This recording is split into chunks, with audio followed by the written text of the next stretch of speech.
Thank you. This session is now open for discussion. Alex, you're with us?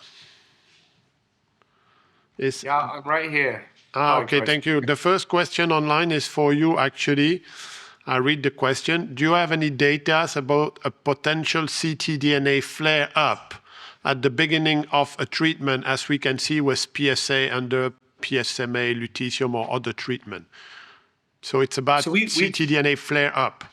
Yeah, no, I understand. It's something we used to think should exist because, especially in a patient with a lot of disease, you're causing like huge amounts of cell death initially.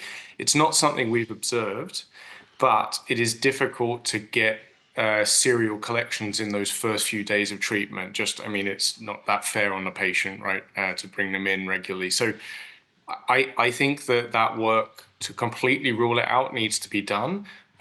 Particularly for, let's say, SBRT or something where we think that there may be kind of a slower death over the first few days. So it's not something we've seen, but I think we need to rule it out in the first few days. Silke. So first of all, thank you very much, Alex, that you are with us here virtually. And I'm so sorry you couldn't come. So hope really next time you will be with us. But I have a question that's going more to Michael and to Andrew as well. So one is, how frequent is this flare in PSMA PET really? Because it seems to me it's much less frequent than in bone cancer. That's, of course, really based on not a lot of numbers.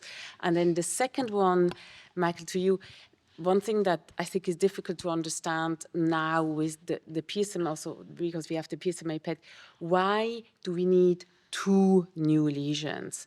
Because for RECIST, like in every other cancer, lung cancer, colon cancer, whatever, 1 new lesion is enough to say someone is in progression. So why in prostate cancer is it different? And in all other cancers, right, we are like, oh my God, a bone metastasis. Okay, liver is even worse, but then, a lung metastasis, maybe it's prognostically not as bad. So my question to you, why is the 2? Andre, you go first. So I do not think, based on my experience and what I've seen published, that PSMA flare is as big a deal as bone flare in other situations. Now, that being said, the fact that we do the post-therapy SPECT at 24 hours at some centers, 4 hours at others, 1 hour in several things, until we have more data to say accurately. And I know that Luis has data showing that after 2 cycles, you can predict outcome. We feel more confident with the data from 1 hour imaging that after 3 cycles, you are more accurate in predicting things. I would also say that what you see, and you may call flare, may be the fact that for some patients with extensive disease, we just don't give them enough radiation to really treat those lesions. So I don't think that necessarily something can be classified as flare or progression as much as maybe we under-delivered as far as radiation dose to the tumor. Okay. All right, so why 2 new lesions? That's a good question. So I think that, first of all, I'll answer that 2 ways. The first is, what is all of this body of work, right? It's research. 2 new lesions was originally proposed with working group 2. We thought 1 new lesion was too little, and 3 new lesions was too much. That was it. And then what we did, though, because it is research, is, put around 10,000 patients on prospective registration trials with overall survival as primary endpoints, and with that definition as either a co-primary or key secondary endpoint, and verified that that definition as a proposed biomarker actually does have a quantifiable association between rPFS and OS, between 0.5 and 0.7, depending on the study. Now, My hope is that by working group 5, there will be no more lesion counting, and instead we will have truly quantitative assessments on a continuous scale with some cutoff, although you could then, with working group 5, let's say that cutoff is 20%, you could say, why not 23%? Why not 25%? Why not 27%, right? So I think you are searching for your point of optimization. Now let's just look at the data that I just presented with the 2 new lesions. You know that with lesser disease burdens than that BSI of 0.6, that there is a lesser correlation between rPFS and OS. And that beyond that definition, there is no improvement. There's just increasing disease burden. So ultimately, it's the data that inform you as to what the endpoint should be. It shouldn't be, in the end, that there's something magical about 2. It should be that you back your way into what the optimal number of new lesions, if that's your system, or increase in disease burden, if that's your metric, so that you get the best correlation coefficient that is the safest one that you can between your intermediate and your clinical endpoints. So there is nothing magical about these definitions. You just need to hit the evidence where it points to the optimal definition. Nobody should marry a definition independent of the data. You go where the data lie. We're at 2 because that's where the data lie. You could turn that into a quantitative estimation at 0.6 because that's where the data lie. And now we need to collect data on proposed new definitions for PSMA PET. One of the problems is the discordance between a quite high trigger for bone and a very low trigger for lymph node. So assuming you got somebody with, I don't know, the one I show, like, he's got a 45 millimeter lymph nodes package and he's got 3 bone metastases. You know, if you do a whole body MRI, he's going to have 5 or 7. He has a new one. It's not a progression, but if the lymph node increased by 1 centimeter, it's a progression. And to me, it leads some interesting, like when you look at all the non-metastatic CRPC trial and you look at the MFS component, there is a lot of patients progressing on lymph node. In the clinics, very few of us would change a treatment for a patient who has a progression. So that's really the problem of prostate cancer, of PGW, is really the discordance between everything you explained on the value of putting a threshold somewhere, and on the other way, just following the RECIST criteria threshold, which is very low. So a couple of things that you just commented on, Bertrand. So first of all, MFS is very different than rPFS. Mm-hmm. It is different in the US than through EMA, but the FDA does not regard MFS as an intermediate endpoint.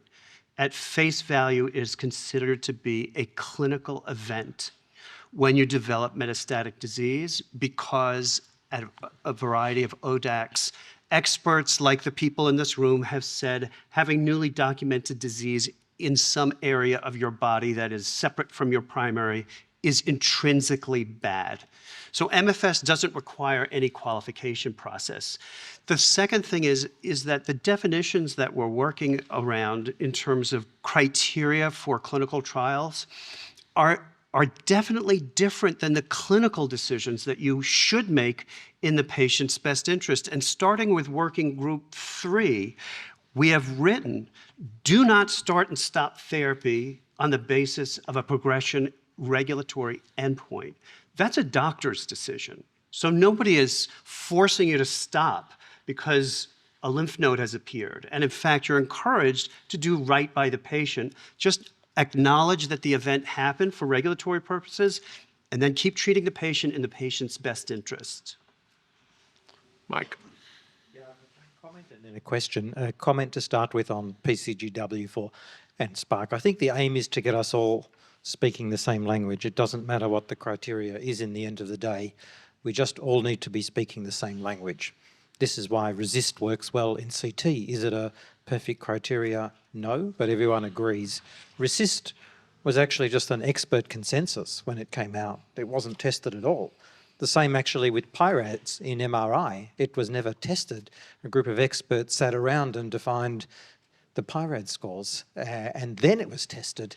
So I think we just need a criteria, and I think we're doing pretty well, because in other cancer types, colorectal, breast, no one's using PET scanning, and it's because everyone just agrees on RESIST for CT. However, if we look in the lymphoma world, every single clinical trial uses FDG, and that's because we had a simple, reproducible scoring system. So in my mind, what we need to achieve with PCGW4, similar to 3, is to have not the perfect, but the simplest criteria that everyone can agree on and use. And then we will test it in many, many patients and see if it works. And it can always be adapted and hopefully move towards quantitative. And a question for Misha and Andre. Misha, you showed a study in neuroendocrine cancer where you were using fluciclovine in addition to PSMA. And my question is, why choose, I mean, fluciclovine's not very available anymore. Not too many people are doing it in the post-PSMA world. Why choose fluciclovine? I get it that it's positive in the PSMA negative patients, but why not just go with FDG, which is also positive in the PSMA negative patients? And interested in, Andre, your comments on that as well. Yeah, thanks for the comment. You know, this study was really based on work that we looked at biopsies. Obviously, metabolic features of the cancer, whether it be glucose uptake or amino acid uptake, are important for the biology of different metastatic lesions. And ideally, we wanted to do 3 PET scans, to do all 3 of them and see, you know, are there features of the tumor that and we're doing biopsies in discordant lesions to try to understand this. And so it's more of a translational study. And I do think that there are going to be additional features of the tumor that you're going to identify with a different tracer than with FDG. And, you know, bad CRPC tumors, as you know, are also FDG avid. And so is there additional information that we can learn, you know, essentially from this pilot study? And, you know, it is available in many centers, and it could be an indication for using an alternative tracer and maybe complement FDG or maybe something else in the future. Did you have a comment?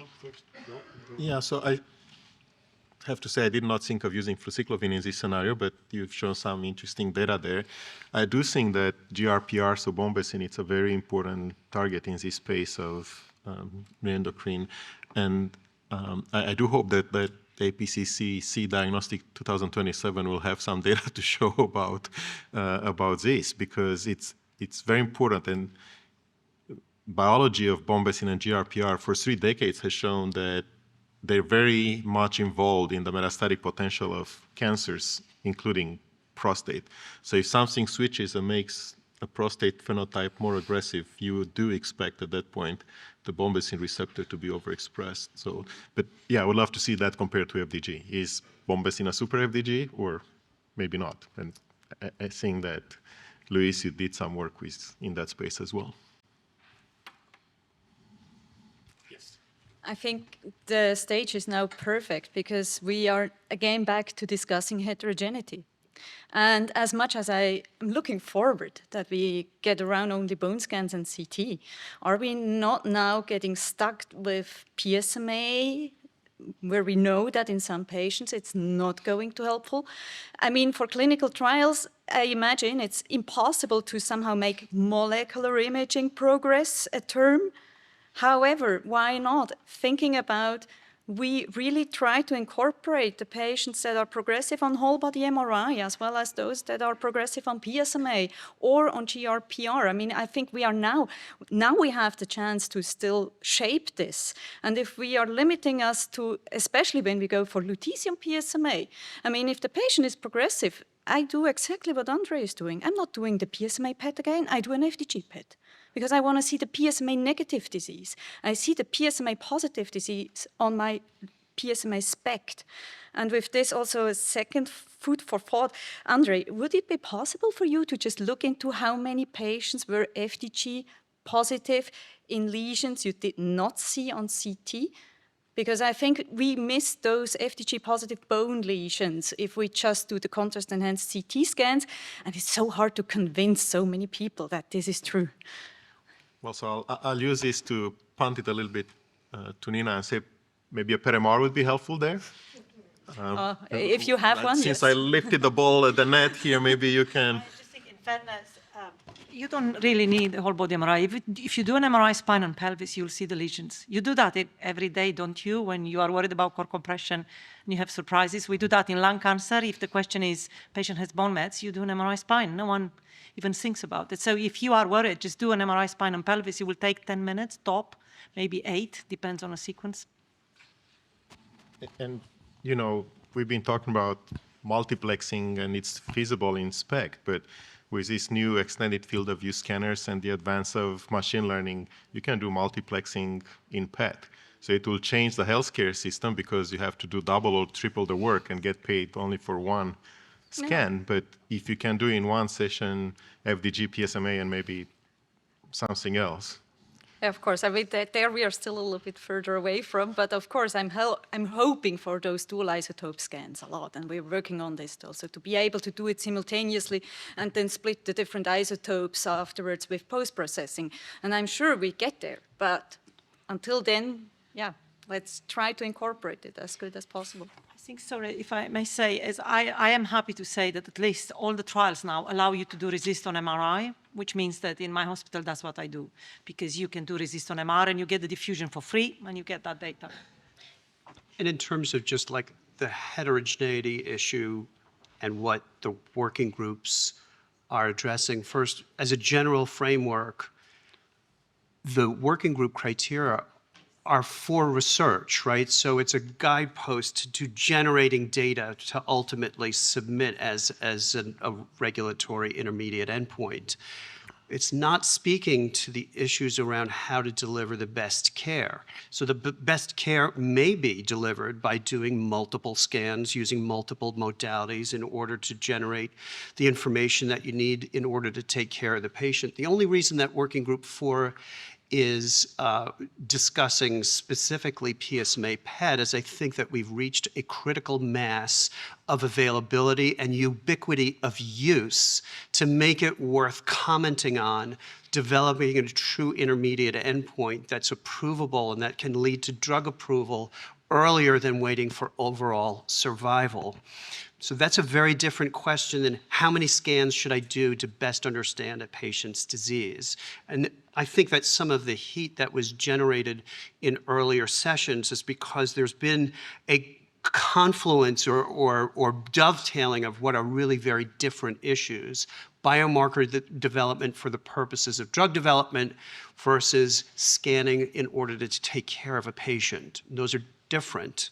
So by all means, do as many PET scans with or without, CT or MRI or whatever to take care of the patient. And ultimately, if that seems to have enough legs to generate data for a submission, then by all means, we would do that.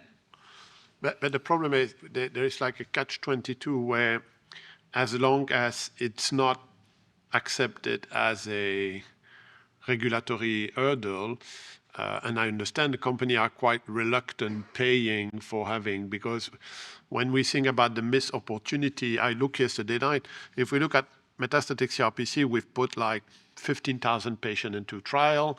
If we look at metastatic hormone naive patient, we've put 10,000 patients in trial. We've done what? 5 PET PSMA and 5 whole body MRI. So if we are the only one to blame for that kind of mess. Because the mess now is that when you see a trial like, I don't know, a high-risk localized disease, where if you want to come with a new drug, the regulator would say, at this point in time, sorry, it's still bone scan or CT. And we're going to see in the answer already if the patient has a recurrence post-radiotherapy, is going to get a PET PSMA and is going to be treated on PET PSMA.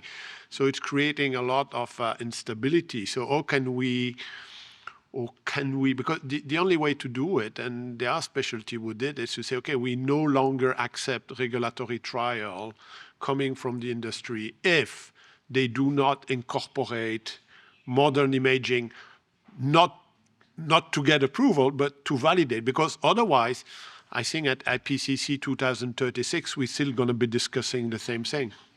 You know, I think that we're in much the same place with Working Group 4 as we were with Working Group 2, when there was a lot of complaint of the effort of reading these scans in a structured way, and wouldn't that be burdensome on radiologists, and wouldn't there be losses of money? And everyone ultimately did recognize, since many primary endpoints of trials now are RPFS, that effort did lead to an actual, result that was worth the time, effort, and money. Now, I do think it's incumbent on us to not say, like, every patient in every trial will get triple scanned at every imaging endpoint.